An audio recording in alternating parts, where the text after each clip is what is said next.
Seja bem-vindo ao Açores em Destaque desta semana, um programa com muita cultura, de muito entretenimento, de muitas tradições e que lhe mostra o que de melhor se faz nos nossos Açores. No programa desta semana nós estamos no concelho de Ponta Delgada, na igreja de São Pedro, que nos dá uma fantástica vista panorâmica da nossa cidade de Ponta Delgada. E é precisamente daqui que nós vamos até à nossa artesã Lúcia Pereira, ela que nos explicou um pouco sobre o fabrico dos registros do Senhor Santo Cristo dos Milagres, que muitas pessoas fazem como forma de devoção ao Senhor Santo Cristo dos Milagres. É assim, eu tinha lá um muito antigo, foi dos meus antepassados, e comecei a ver e comecei a fazer e fiz um para a minha filha. Pronto. Depois de reformada, venho para a Academia de Artes, estive lá um ano para aprender melhor as técnicas e as coisas que eu sempre gostei muito do artesanato. O artesanato sempre para mim foi, além do meu trabalho nas horas livres, sempre gostei de artesanato. Depois estive então lá na Academia de Artes e depois comecei a fazer os meus registros, fazia lapinhas também. E várias outras coisas de artesanato e começaram a ver os meus trabalhos e dei formação na Covoada de registros, de lapinhas e escamas de peixe. 3 cursos, dei no Livramento também 3 cursos, dei em Santa Clara um curso e depois fiz um ateliê na minha garagem aqui em Ponta Delgada, onde dei vários cursos. Nunca pus em Facebook nem nada os meus trabalhos, era só de boca em boca, que iam passando umas às outras. Cheguei a ter alunos que vinham da Vila Franca, da Ribeira Grande, para Ponta Delgada, pronto, e foi assim que comecei. Depois, mais tarde, escrevi-me no artesanato e comecei a ir para as feiras, a vender os meus produtos, a pôr ali na casa do artesanato, ali diante do tribunal, pronto. Mas eu depois vim para aqui também, dei aqui alguns cursos, também aqui com a Dona Jacinta, que já me ia esquecendo, que foi um amor à primeira vista. Ela estava de frente de mim lá nas feiras e eu gostei tanto dela, pensava que ela era solteira, que ela era novinha.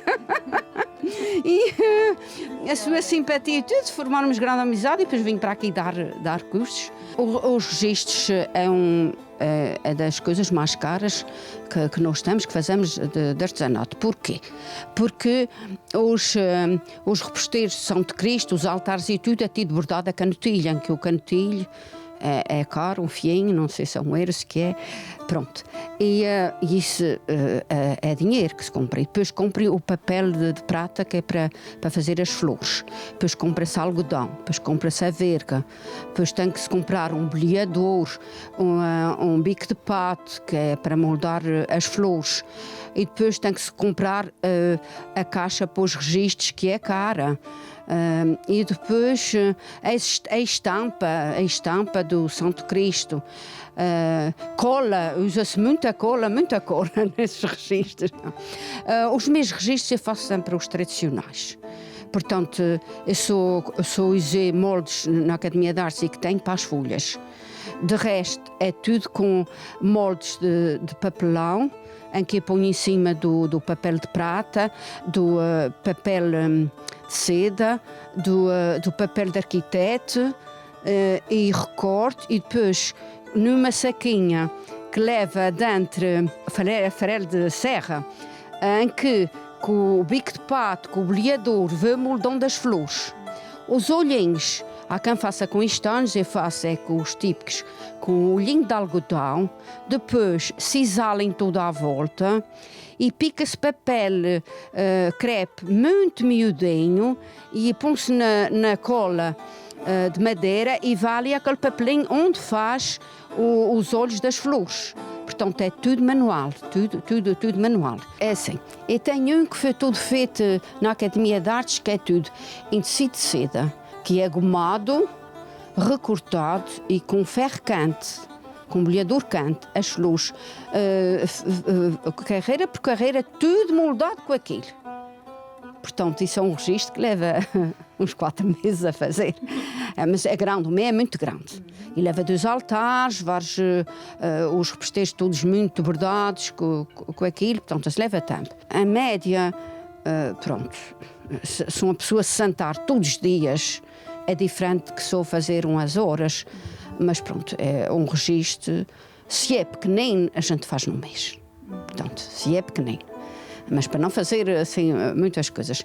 Mas já é assim tamanho deste, tamanho daquele, já leva para ser todos os dias, um mês e tal. Portanto, há pessoas que, quando eu dei o curso aqui no Livramento, fizeram com a Senhora do Livramento, que era a sua padroeira. Em Santa Clara, fizeram com Santa Clara. Mas há os registros de São de Cristo, que antigamente era só o São de Cristo. Os antigos era só o São de Cristo. Mas agora já estão a inovar e já estão a fazer. Como também já há muitas maneiras que estão a fazer registros com papel de arquiteto, que também ficam bonitos, todos brancos, com flores de escama de peixe, com flores de folha de milho, já criaram muitas coisas para fazer os registros. Sim. E com aqueles moldes, que é moldar as flores, e depois, em vez de fazer estas bolinhas, fazem com os estames, os olhinhos. Com os estames, olhinhos. São mais rápidos de fazer. Pouco também que já disse, dê muitas formações. Tem havido ainda procura para as formações? Olha, vou dizer uma coisa. Eu tenho tido de todas as idades, mas cheguei a ter uma rapariga nova, que era da Ribeira Grande, era assistente social. E ela vinha com a mãe, ela fez registros, fez lapinhas, fez tudo. Tinha uma que tinha aquilo como... ela disse que este artesanato, ela gosta muito de artesanato, muito das coisas antigas. E ela dizia, isto para mim é uma terapia. Depois de um dia de canseira, tinha também uma que era professora, que era da Ribeira Grande, que vinha de propósito para aqui, e ela dizia, senhor, isto faz-me tanto bem, que não calcula. E ela disse que ia para a praia e levava as flores para fazer, ia para aqui e levava as flores para fazer, e pronto. Tive também da Vila Franca, que vinha de lá, e vinham e elas disseram que não calcula, como isto nos faz bem. Muitas pessoas, e então reformadas, que já não tinham aquela atividade de irem trabalhar e tudo, essas então aderiram muito, mas também quando eu estive no Livramento, tive muitas raparigas novas, muitas raparigas novas. Tive até uma que tinha, acho que era 15 anos, que também ia para lá, que ia aprender e gostava muito. Pronto, está-se a ver que isto está novamente, porque esteve adormecido muito tempo. E aprendi, como eu disse, na Academia de Arte, mas também tive uma pessoa espetacular que para mim, que foi a maior artesã de São Miguel, que era a minha vizinha, que infelizmente eu nem gosto de falar nela, que ela morreu o ano passado, que era uma das maiores artesãs aqui de São Miguel, que já conheci muitas. E eu aprendi muito com ela. Muito. Devo-lhe muito a ela. Ela chegou a restaurar registros de há 200 anos, de há 100 e tal anos, de 300. E eu tenho fotografias que ela dizia assim, Luís, queres vir aqui tirar estas fotografias? Vizinha Luz, a gente tratava-se por vizinhas. É vizinha Leonildo, pronto, eu vou. E lá ia. O que ela não gostava muito era dos bonequinhos, e depois eu fazia os bonequinhos para ela. E ela fazia-me, portanto, neste registro aqui, tenho estas duas recordações dela para a vida. Que ela me ofereceu estas duas flores, que é em papel de seda. Pronto, ela trabalhava os seus registros, era todos assim, nestas coisas. Mas às vezes há quem goste, eu tinha com estas variadas cores, que era como usava muito antigamente, mas já tenho feito só com prateado e dourado, com prateado, lilás e dourado, com cor de rosa, com cinzento. Assim, há algumas pessoas preferem assim, já percebi. E pronto. Eu tenho lá aquele meu registro que não trouxe, que ele é muito pesado, o tal que eu fiz na Academia de Artes, mas é tudo com sedas, tudo. Com flores muito pequeninas, rosas, como é frísias, como é malmequeres, assim, variedades, mas mais era rosas, em que levava 6 camadas. E as rosas são pequeninas, veja só o trabalho que aqui dá. Mas para mim aquilo é uma obra de arte que eu gosto dela, e eu gosto muito de fazer artesanato. E já de seguida nós vamos até à freguesia da Fajão de Baixo, muito conhecida na verdade pelas suas estufas de ananases. É lá também na freguesia da Fajão de Baixo que se situa a Igreja da Nossa Senhora dos Anjos e de onde nasceram várias figuras notáveis nas áreas da cultura, da política e muito mais. Veja já a seguir a freguesia da Fajão de Baixo. A freguesia da Fajão de Baixo está localizada no concelho de Ponta Delgada, no arquipélago dos Açores, de cuja sede dista cerca de 3 km. Encontra-se delimitada pelas suas congêneres Fajão de Cima a norte, São Roque a sul e a leste, São Pedro. Na primeira metade do século XVI, esta freguesia fazia parte, conjuntamente com a Fajão de Cima, da outrora freguesia denominada por Fajão de Baixo. Nasceu entre vinhas na primeira metade do século XVI, segundo Gaspar Frutuoso. Relativamente à atividade agrícola, a Fajão de Baixo começou pelo cultivo das vinhas, passando pelos laranjais e, finalmente, chegando ao cultivo do ananás, que é a mais-valia da freguesia. Com a exportação de laranja, cujo principal mercado era a Inglaterra, houve um enriquecimento da região que levou à proliferação de construções no século XVIII, desde solares a templos. Na realidade, a cultura frutícola, a grande fonte de riqueza da freguesia, é praticada em estufas de vidro. Atualmente, é de destacar o Centro de Interpretação da Cultura do Ananás, instalado no Centro Histórico da Freguesia de Fajão de Baixo, que responde ao imperativo de se fixar a memória histórica desta atividade e de promover o aproveitamento turístico das suas características únicas, ancorando nesta localidade suburbana de Ponta Delgada a visita turística não apenas à exposição permanente, mas também às plantações. Após a crise que atingiu os laranjais de São Miguel, a Fajão de Baixo tornou-se a maior produtora de ananases da ilha. Perante o estatuto que adquiriu com tal próspera produção, alguém chamou a Fajão de Baixo a cidade de Berlim, detentora do maior equipamento agrícola de Portugal. O topónimo Fajão provém da sua topografia, uma vez que possui um solo pouco acidentado. Encontra-se numa posição baixa e plana, onde aparecem 2 outeiros. O mais alto chama-se Pico da Abelheira, com 131 metros de altitude. O orágo da freguesia de Fajão de Baixo é Nossa Senhora dos Anjos, cuja festa, em sua honra, é realizada a 15 de agosto. Das personalidades nascidas na Fajão de Baixo, é de realçar a grande e notável escritora Natália Correia, figura emblemática da cultura portuguesa da segunda metade do século XX. Atualmente, e em sua homenagem, os amantes de poesia podem visitar o Centro de Estudos Natália Correia. Esta escritora e poetisa portuguesa nasceu na Fajão de Baixo e foi ainda autora do hino dos Açores. Além disso, foi ainda uma defensora dos direitos humanos e dos direitos das mulheres. Hoje, é possível ver grande parte do seu espólio literário, assim como uma exposição permanente com os bens doados aos Açores no Centro de Estudos que lhe é dedicado. Outro local de destaque na freguesia é o Parque Urbano, inaugurado em 2009. É a maior zona verde do concelho e por isso denominado de Pulmão Verde de Ponta Delgada. Com cerca de 30 hectares, um circuito de manutenção e uma circulação pedonal tornou-se um símbolo de sustentabilidade na Fajão de Baixo. E já a seguir ao nosso curtinho intervalo, poderá assistir à entrevista ao Grupo Coral de São José, que é, na verdade, o grupo coral mais antigo da região. E depois do nosso intervalo, nós vamos ter a oportunidade de conhecer um pouco mais sobre a história do Grupo Coral de São José, que é, na verdade, o grupo coral mais antigo da região. Foi isso que o presidente da direção, o Sr. Ricardo Botelho, teve a oportunidade de nos explicar, mas também como este grupo contribui para elevar o setor da cultura na região. Então, o Coral de São José nasceu em 1967, portanto já conta com 54 anos de idade e de uma atividade que nunca parou, portanto foi sempre contínua e felizmente foi sempre crescente. Portanto, nasceu de uma vontade de se fazer um coro litúrgico para animar as celebrações precisamente na Igreja de São José, aqui em Ponta Delgada, e nasceu de um grupo reduzido de pessoas que depois outras se foram juntando.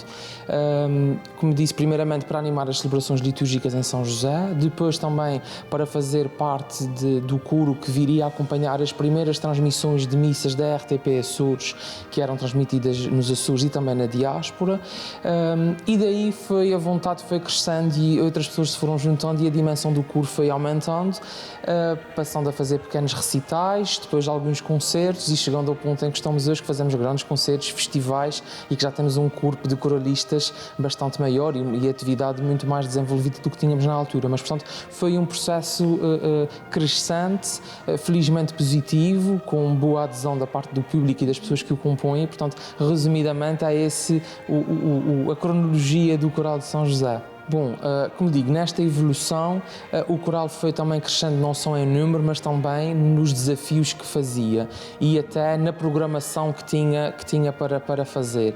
E, portanto, aliás, como podem ver aqui à nossa volta, temos aqui uma breve cronologia dos principais momentos que marcam estes 54 anos de história, em que o coral aventurou-se por fazer peças sempre na sua matriz clássica e de música erudita, digamos assim, peças emblemáticas e que vieram trazer ao Coral de São José uma dimensão também de agente cultural e de agente artístico com responsabilidade já na nossa sociedade. Portanto, aquilo que no princípio poderíamos pensar que era uma associação em que as pessoas vinham mais pelo hobby, pela descontração, ainda funcionamos um bocadinho como no princípio com algumas famílias que sustentam esta base do coral, mas enverdarmos por essa vertente concertística trouxe aqui uma dimensão maior e uma responsabilidade também para a sociedade e, portanto, preparar estes eventos que nós fazemos já traz muito trabalho. Nós costumamos dizer que o Coral de São José já é quase como uma empresa, porque aquilo que movimenta, a logística que é necessária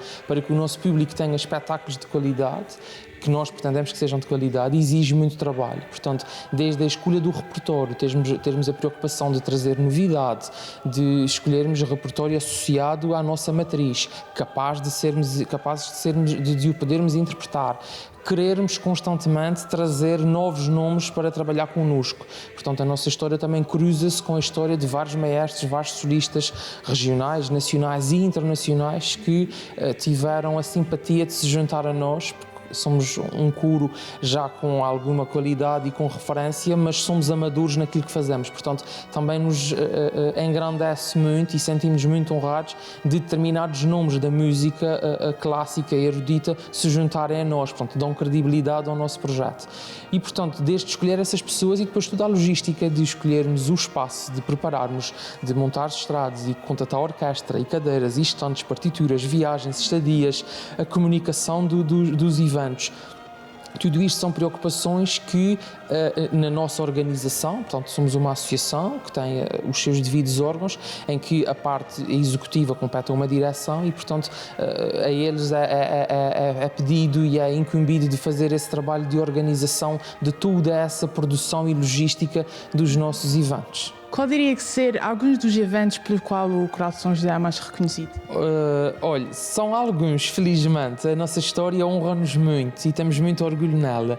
E, portanto, o primeiro evento que nós temos que destacar na nossa programação é, sem dúvida, o Concerto de Primavera. Foi aquele primeiro nome que surgiu e o primeiro evento que surgiu na nossa história, o de grande dimensão, sempre feito, com exceção desses últimos tempos que não nos têm permitido, mas que sempre marcaram o mês de março, essencialmente por ser o mês do Coral de São José, portanto, São José, porque foi fundada a 19 de março, dia de São José, e, portanto, fazemos sempre questão de marcar este mês, pode não ser naquele dia, mas sempre nas datas mais próximas, e designamos de Concerto de Primavera, porque é um nome mais agradável, em que escolhemos sempre a apresentação de uma peça sinfónica, ou uma peça coral completa para fazermos com orquestra, com coro, com solistas, para marcarmos sempre todos os anos o aniversário do coral. Este é um deles. Depois salta aqui um bocadinho o tempo e vou buscar o Clássicos de Natal, que anteriormente já teve outros nomes, já teve Concerto de Reis, Concerto de Ano Novo.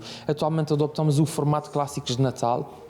um concerto que é pensado para as famílias, para o grande público, para marcarmos a época de Natal, em que a música que se canta e que se ouve traz-nos essa magia do Natal, as músicas mais conhecidas, em que montamos tudo um aparato cênico para trazer esta carga de um palco do mundo nos Açores. E a magia do Natal propicia isso, e a música de Natal é sempre agradável a todos. Por fim, e recuando agora um bocadinho, aqui a meio do calendário, no mês de julho, o Festival de Música no Colégio, que nós já fazemos desde 2012. Este foi o grande passo do Coral de São José, portanto, deixar de fazer só um concerto e passar a ser organizador e produtor de um festival, em que nós convidamos outros agentes a juntarem-se connosco. Portanto, esta nossa missão de partilha, de também sermos, lá está, agentes culturais, promovermos também para os outros, e escolhemos ali o emblemático espaço do Largo do Colégio, com aquela fachada incrível, para fazermos algo que não havia nos Açores, mas que já há pela Europa e por outros cantos do mundo, que é um espetáculo a céu aberto, onde as pessoas têm fruição gratuita de cultura, que nós queremos que seja cultura de qualidade, e neste momento já vai com 5 noites por ano de programação consecutiva. E diria que são eventos como esse que, portanto, tornam os vossos concertos de grande valor artístico? Sim, sou um bocadinho dúbio a dar essa resposta, mas acho que também, como diz o provérbio, a humildade em demasia também é vaidade, e portanto acho que também temos que dar o seu a seu dono, e a verdade é que o Coral de São José tem, ao longo das gerações que cá passam e que cá estão ainda algumas, tem sabido honrar o seu propósito e o seu nome, tem sabido evoluir e adaptar-se, e temos feito por ser e merecer ser a referência na música nos Açores. Existem outros agrupamentos com quais nós colaboramos e nos relacionamos, e sempre que possível e quando há oportunidade ou momento, juntamos-nos. Ainda em 2017, quando o Coral de São José fez 50 anos, convidamos os outros coros da cidade a participarem connosco. Nós também temos participado nos eventos deles, portanto acho que esta diversidade é enriquecedora, cada um na sua matéria, que é aquilo que cada um sabe fazer e que faz bem. Portanto, o Coral de São José cingiu-se à sua matriz clássica, não esquecendo a nossa versão litúrgica, porque o coro litúrgico foi a base, existe dominicalmente, ou seja, todos os domingos a missa das 11 horas continua a ser animada pelo Coral de São José na Igreja de São José, as solenidades que existam, outras festas que nos vão suscitando da nossa presença. O coro sinfónico realmente ganhou esta dimensão, e nós acreditamos que este papel e esse trabalho que temos feito tem marcado a agenda cultural dos Açores, e temos sido, de certa forma, insistentes connosco, com o nosso público e até com as entidades que têm que olhar pela cultura e pela sociedade. Temos sido insistentes em dizer-lhes e mostrar-lhes que é preciso haver cultura, e que tem que haver cultura de qualidade, e que ela tem que ser heterogénea. Sabemos que os Açores têm uma cultura muito rica, as filarmónicas são fundamentais na democratização da cultura, na formação dos jovens, especialmente para a música, e especialmente quando falamos fora do contexto urbano, mas também é preciso tocarmos o resto, e portanto achamos que a música clássica e o público responde, e é prova de que isto é possível, porque felizmente os espetáculos estão sempre cheios, e portanto as pessoas estão ávidas de cultura, as pessoas gostam, usufruem, e nós fazemos o nosso melhor para que seja com qualidade, para que sejam programas enriquecedores, e a nossa perspectiva é sempre de fazer com que nos Açores também se faça, se ouça e se veja aquilo que se faz pelo mundo. Portanto, trazer os grandes nomes, as grandes músicas, juntar coro, orquestras e solistas, e fazermos concertos de qualidade, para que nós não tenhamos que sair daqui para ir ver, mas que as coisas também venham até os Açores, e os Açores também sejam potenciadores de cultura e de boa cultura. Como é que encara o futuro do Grupo Coral de São José? Olha, é um desafio constante, é uma preocupação crescente. Como lhe disse, são 54 anos de uma atividade ininterrupta, que tem visto passar por aqui várias gerações, tem visto crescer vários projetos, e a nossa missão é essa. Portanto, é garantirmos este legado, garantirmos este nome e tentarmos evoluir. como lhe digo, temos várias valências. O Coral de São José mantém o coro litúrgico, tem o coro de câmara, tem o coro sinfónico, vamos reativar o coro infantil e temos um projeto, um bebê em mãos agora, porque queremos lançar o formato do ensino. Portanto, queremos passar para o formato de uma escola artística direcionada para a música. Portanto, este é o projeto que nós estamos a trabalhar neste momento. Toda a parte de legislação, de autorizações, de homologações, tudo isto, é este o projeto que temos em mão para complementar o resto. Não vamos de tudo abandonar a atividade artística, obviamente que não. Queremos é que esta escola ou esse segmento formativo seja um complemento, uma forma de nos abrirmos ainda mais à sociedade, de acolhermos outras pessoas que tenham outros gostos por música que não o canto. E servir de embrião para que o bichinho vá crescendo entre as pessoas e elas possam vir a integrar o Coral de São José, porque é importante termos esta renovação, o refrescamento, porque os programas que se fazem são cada vez mais exigentes e, portanto, as pessoas também com o avançar da idade têm desgaste. Nós dizemos isso aos nossos coralistas e, felizmente, é sempre uma posição muito bem aceite, porque a voz não é qualquer outro instrumento, como um piano ou um instrumento de cordas que se afina. Portanto, a voz tem o seu desgaste natural, com o avançar da idade pior e, portanto, para garantirmos esta continuidade não é descartar ninguém, mas temos que ter a preocupação, todos nós, de que é preciso incentivar a renovação. E isso é um processo gradual, consciente, que temos vindo a fazer, e o Coral São José tem-se sabido renovar para manter a sua continuidade. Eu acho que esses são os dois grandes desafios do Coral de São José. Portanto, manter-se vivo com continuidade e com programação crescente e enverdar por novos projetos, como acreditamos que seja o sucesso deste projeto educativo.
E nós chegamos assim ao final de mais um programa e é com esta fantástica vista sobre a cidade de Ponta Delgada que eu lhe informo que nós iremos efetuar uma pausa no nosso programa. Espero encontrar-me consigo muito em breve. Obrigada por ter estado desse lado até então. Um bem-aja e até já.